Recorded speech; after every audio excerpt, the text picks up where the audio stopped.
Hello and welcome back.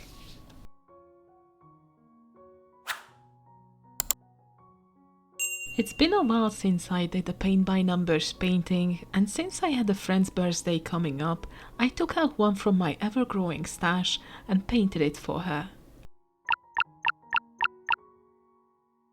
It's a funky splash art kind of image of a horse, as she's very fond of animals, especially horses, so I thought it would be a fitting present for her.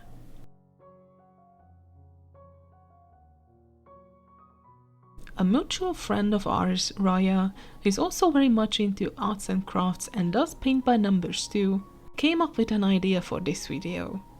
She wrote down a couple of questions she wished she knew the answers for before starting painting like this, and she said maybe I could talk about these issues, and by doing that we could potentially help others too who may be afraid of trying something like this.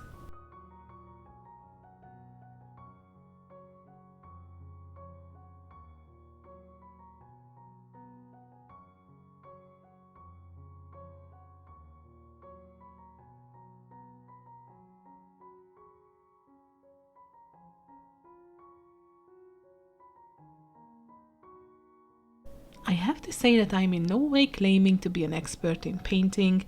These are all my and her impressions and experiences, as this is self-taught for the both of us. So let's get into her questions.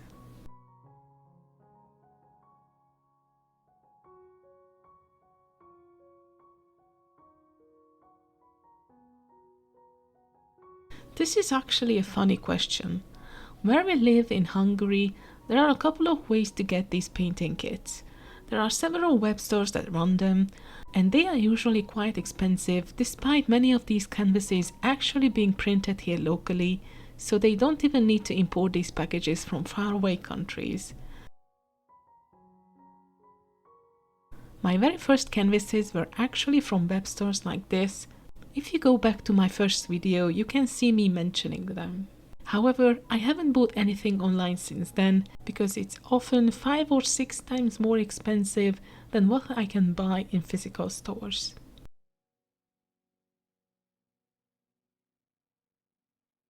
I did one order where I especially requested a custom canvas of a photo of our family dog, the dachshund of my brother and my sister-in-law, that I painted for them as a Christmas gift, but that's it.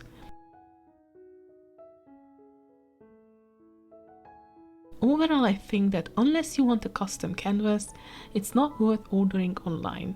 There might be a bigger selection of themes and styles, but you will have to pay more for it.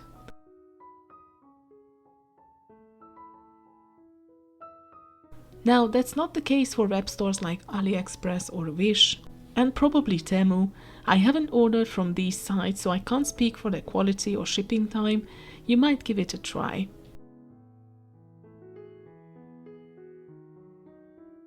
Here in Hungary, Raya and I usually buy our kits in Chinese stores, and to understand this, I have to give you a little insight on what a Chinese store really means here. In our country, a Chinese store is always associated with imported goods manufactured in China, mainly clothes, shoes, bags, household and kitchenware, usually of lower quality, maybe even bootlegs. And among these goods, there is usually a selection of paint by numbers kits and gemstone painting kits. So wherever we go and spot a Chinese store, we go in there, and the first question we ask from the store personnel where we find these. It's almost a tradition for us, and we have found some really amazing designs so far for a fraction of the price of an online seller. I didn't really notice any difference in quality, so that did not influence our preference.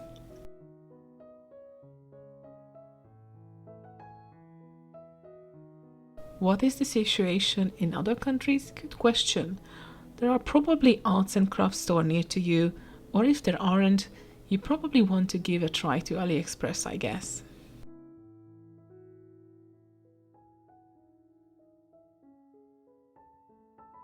Ordering a custom canvas definitely requires a photo of higher quality, so that they can generate the image and transfer it to the canvas properly.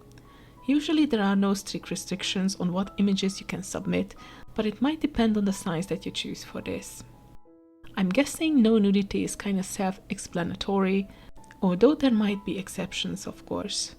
I've seen people requesting canvases for family photos, pets, movie posters, or even anime, so you practically can request whatever you want to.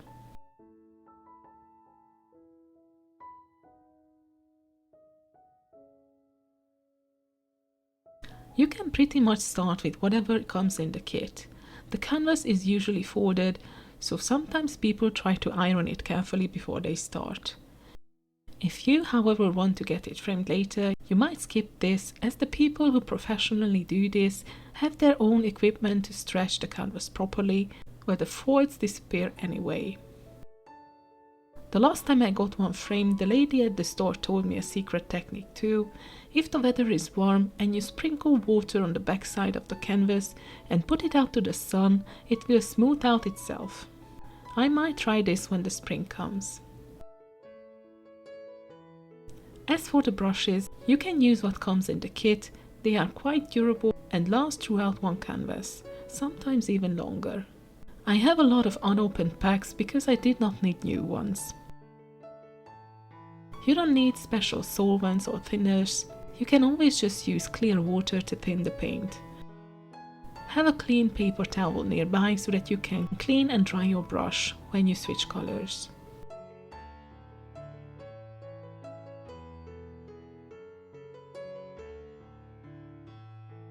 Usually these are painted laid flat on the table.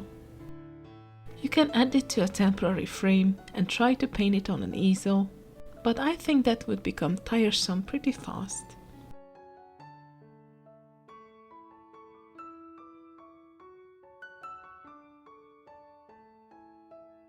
I painted my first canvas stretched on a frame and it was so uncomfortable for my wrist, so I would say leave the framing and stretching for when you are ready with it.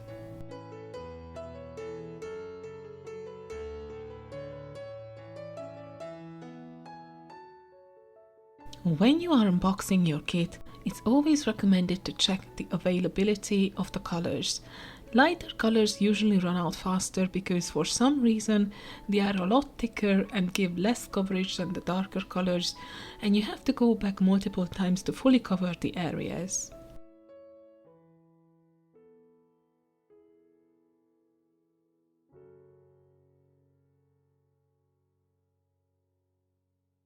That's really no reason for panic. You can always pick a color similar to the one that wasn't enough and use it. It usually does not stand out.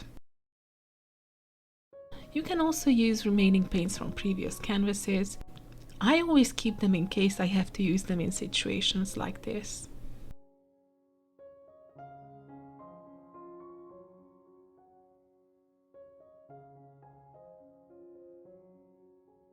The only thing you can do is go back and add another layer later. I know it's frustrating, and this is why I hate painting lighter colors as well, but there is nothing you can do about it.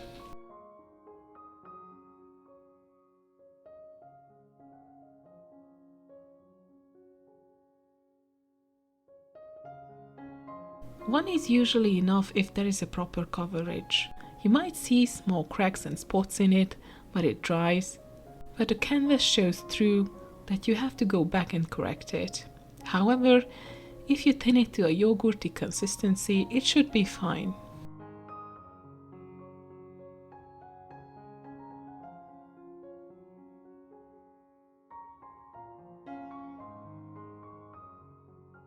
There is no consensus on that. When I started my first one, I looked online how to paint these, and most of them started with the darker colors and went to the lighter ones, so that's what I tried to. However, it's very hard to paint lighter colors over the darker ones if you have to correct the lines. So instead, I started to begin with the lighter colors and ending it with the darkest ones. It's interesting, almost like seeing an inverted photo or a Polaroid, gradually building up the colors.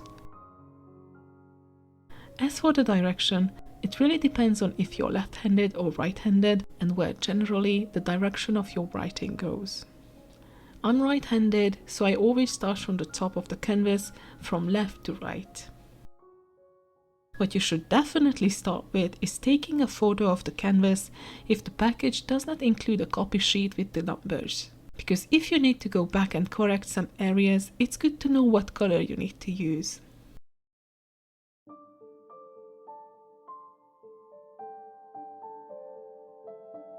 There are no strict rules for that either. I like to correct the mistakes or fill in the empty spots before I go over to the next color. You usually have to leave your paint to dry before continuing with the next one, and while doing so, it's easy to check for mistakes that you can repair. When the image is complete, you will check it again anyway and make adjustments if they are necessary.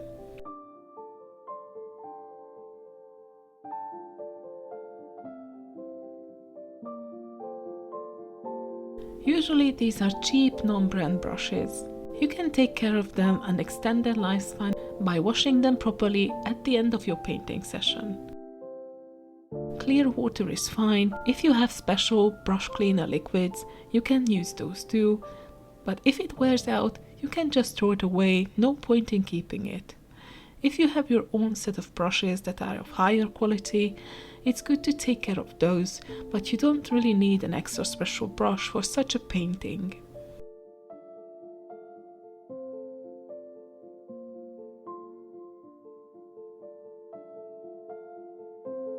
When you finished using one color, it's recommended to close the little jars to prevent them from drying.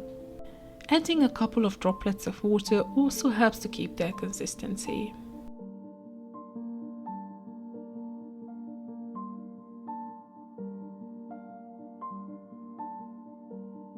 If you make splashes or dots with the colors that do not belong to the area, I don't recommend trying to wipe it off. It will just smudge the whole thing. You can just simply paint over it later.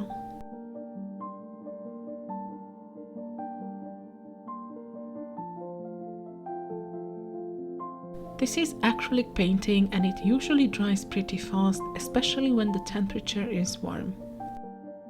By the time you will finish with one color at the bottom of the canvas, the top is usually dry already. It's recommended to give a couple of minutes, standing up from your desk, do some stretching exercises, as such a painting can often suck you in for hours without you even noticing it.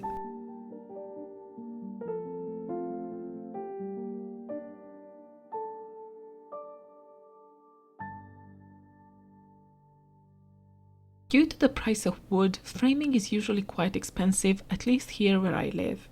So it really depends on what your budget is. The frame should match the style and atmosphere of the painting, but should also fit in the room where the painting will hang later. My home has dark earthy colors, so all my paintings have the same frames, dark chocolate brown that matches my furniture.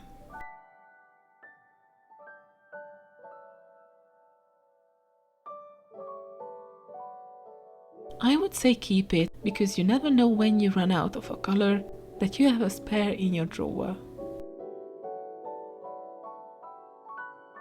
You can also exchange it with friends if they need a color or two from your leftovers, or you can use it for other projects, not just paint by numbers paintings. If you do not want to keep it, remember that this cannot be thrown into your regular household garbage to protect the environment.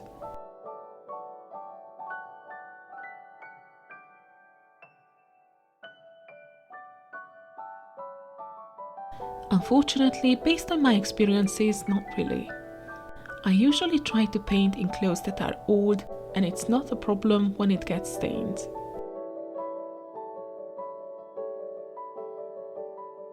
I never managed to wash out any of these stains, but I have never really tried it either. From what I've read, it's recommended to wash the clothes immediately as long as the stains are not dry, because once they do, it's even harder to get it out.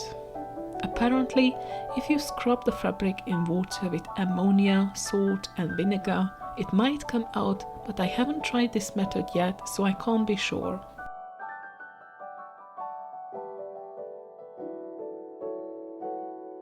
that's pretty much it. I hope it was helpful, and if you have any more questions, do not forget to leave them in the comments. Thank you for watching.